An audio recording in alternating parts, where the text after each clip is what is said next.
Recently, I read the original Little Mermaid book by Hans Christian Andersen. The Little Mermaid is most known for its more recent adaptations like the 1989 Disney film, but I recently read the original story. I had been wanting to read it for a while. It was originally published in 1837, so nearly 200 years ago, and it's not very long, so I decided that I would read it. It's not exactly a picture book. There was a small amount of illustrations, but it also wasn't exactly like a novel or novella. Like, there weren't chapters. It was just one story. I guess that's perhaps what children's books were like back then. But anyway, I read it, and I wanted to give my thoughts on it because I thought it was interesting, and there are definitely some differences between it and the more modern, lighthearted versions of The Little Mermaid that we know today. And this video will contain spoilers, as I'm basically going to go over the whole story. So I will be comparing this to the Disney Little Mermaid because I feel like that's the version that most people are most familiar with. So this has some similarities to that, but some differences. For one, we'll talk about the characters, starting with the main character herself. I have to remember not to call her Ariel in this review unless I'm talking about the later adaptations, because she actually is not named Ariel. She is just the Little Mermaid. She doesn't actually have a name. In fact, I don't think any of the characters actually have a proper name. It's always the Little Mermaid, the grandmother, the prince. So yeah, she doesn't actually have a name.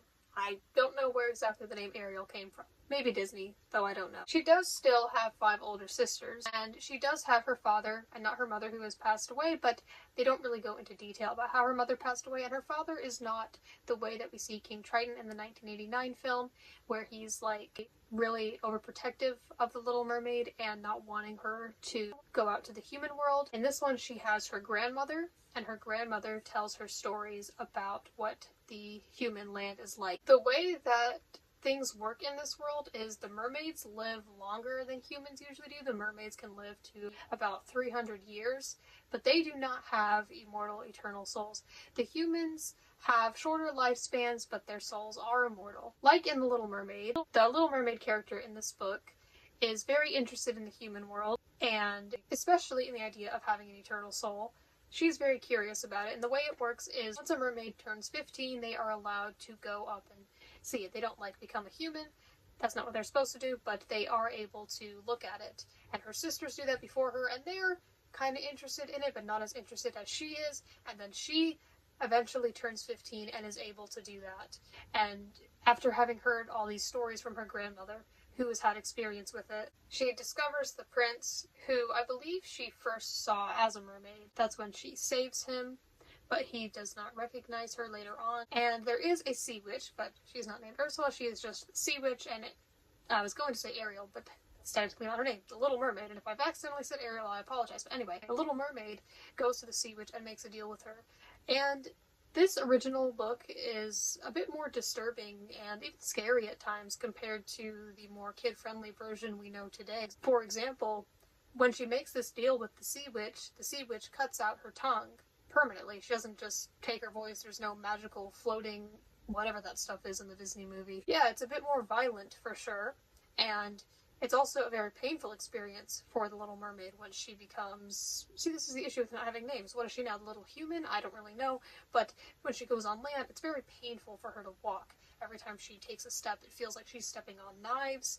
Very disturbing. I mean, I think this was for children. Maybe children read crazier things back then. Unlike some stories, this isn't really the kind of thing that I think you would still read to young children. Not that you absolutely can't or never should, but it's just, I don't think a story that's been, it's absolutely been there for, inspiration, but it's just, yeah, like I said, it's not a super pleasant story that I think is still being read, a lot. So yeah, the Disney movie is similar in the sense that when the Little Mermaid, human, whatever, goes onto land, she cannot speak, but it is very painful for her.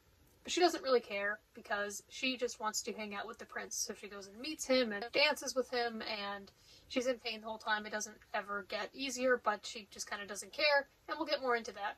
And she does that, and then eventually the prince, as I said, he doesn't recognize her, especially because she cannot speak, she cannot use her voice to him, ever. And the Sea Witch had basically made a deal with her that was if he marries someone else before marrying her, then she will dissolve into sea foam, and she will definitely not have an eternal soul, but if she does marry him, she will get an eternal soul. And the story ends with the prince. He does marry someone else. She's not named Vanessa. She doesn't particularly have a name, I believe.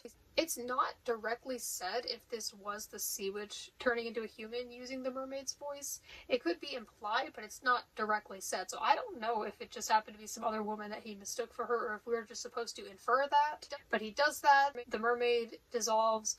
And then the ending was kind of weird. I thought that she just dissolved. That's what I had heard before reading it. But then there's like a part where like these spirits or whatever, I don't remember it super well, were like talking to her about how they needed to go and observe children. And if they saw a well-behaved child, then they would have to wait shorter to have eternal souls like they could. They just had to like wait and watch people. But if they saw a badly behaved child, it would add on to the time that they would have to wait. So it was this weird afterlife thing going on. And that's pretty much the story of the original Little Mermaid. There's not a whole lot to it. It's not very long, but it could take a little bit of time to read. I mean, I read it all in one day. You can easily do that, but yeah, that's the story. It didn't exactly have a happy ending, though I did think that she just died and dissolved, so there was a little more to it than that. But yeah, it's not a super happy ending. She does not end up with the prince. Now, some notes I have about it. So I thought that the world building was decent. I think that, you know, the language is a little older because it is an older book, but it didn't feel like crazy difficult to understand. It was decent enough. It wasn't the easiest, lightest read ever, but it was easy enough, but especially because it was for children, supposedly. I think that things were described enough, and I think that the way everything sounded, especially the water, sounded really pretty, sounded really interesting, but they weren't described too much to the point where I felt like it absolutely dragged on. Like, they were described in detail enough, and then we kind of just moved on, which was nice. Clearly there were some things in mind for this book, like the way the system with the way that the lifespans worked between the humans and the mermaids and their souls and how all that stuff worked, and they had like their places underwater and above ground. I thought it was easy enough to read. Yeah, I think it was pretty straightforward while also being descriptive, so it wasn't the kind of thing where you just couldn't imagine anything, because they definitely gave you something to work with. So I did enjoy the settings. I did find the plot pretty interesting. I think it was definitely unique. It was probably especially unique for the time. So I mentioned some of the characters out of there. There are no like talking animal characters, so not a lot of those classic Disney characters, just more of the humans and mermaids. It's definitely one of the oldest books I've ever read, and I enjoyed reading something so old. It felt kind of quiet, especially like the underwater stuff in the beginning. And I know there are way older books out there, but I love that we still have stories from so long ago. However, did I absolutely love this story? I don't think I would say I did. I ended up giving it 4 stars. It was pretty good. It was interesting, and I definitely see the cultural impact it has had. But I think the main issue I have is just the romance. Like, this girl was very desperate for this prince, and I wouldn't say that they had absolutely zero connection. He did seem to like things about her beyond just her physical appearance, which was nice. Like, he did explain stuff that she was kind and maybe some other things, so he did seem to like some other things about her, but she was just like really desperate. I mean, like I said, I described the things that she was doing. She was willing to just give up everything, not even like risk it, but actually sacrificing it. And she did all these things and went through all this pain, and it's just, I know that like with love you can make sacrifices. Maybe that's the point of this. We'll get more into the point and the message soon in this video, but yeah, it was just a bit much, I felt like, and I don't know what it is with these female characters. Like, I just finished reviewing the Twilight Saga, just like, she kind of reminded me of Bella, just doing all this crazy stuff, and just because it's a classic story doesn't mean I'm not going to question it. Just for a man who, I mean, even if he did genuinely love her, it's just a lot, and I don't see why it needed to be that way. Maybe just because it was an interesting story. I feel like I personally wouldn't do all that she did. As for the Little Mermaid, did she like the prince beyond anything that was not physical attraction? I mean, that certainly seemed to be how it started, and before, I don't think she really knew anything about him before. She just gave up everything, left her family, and endured a lot of pain just so she could be with him, but not even verbally speak to him. Now, there are nonverbal forms of communication, but it was still difficult. I doubt that she could write anything. She probably couldn't. Maybe she could eventually learn, but I would imagine she wouldn't know how to do that unless they had writing underwater. So yeah, I don't know if she, as she got to know him, if they really got to know each other. I mean, they spent some time together.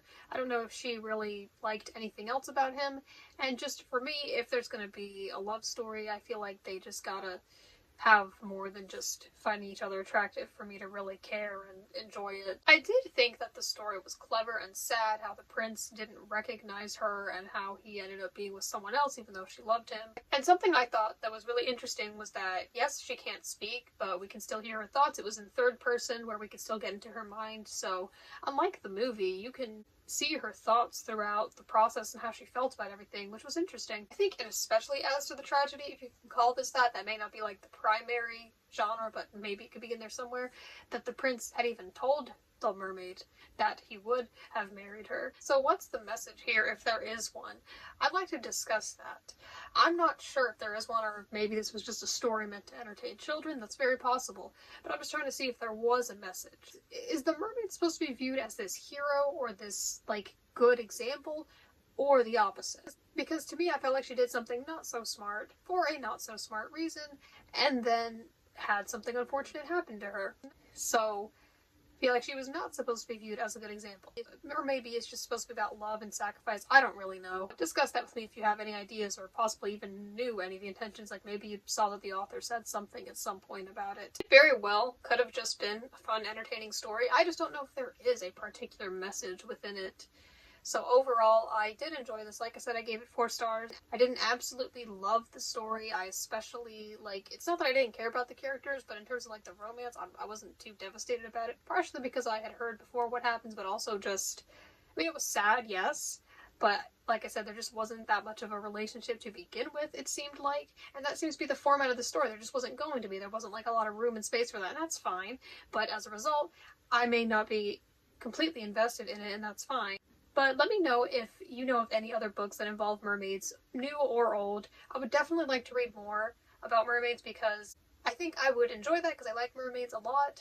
And if you've ever read this, I'd love to hear your thoughts on it. And thank you for watching.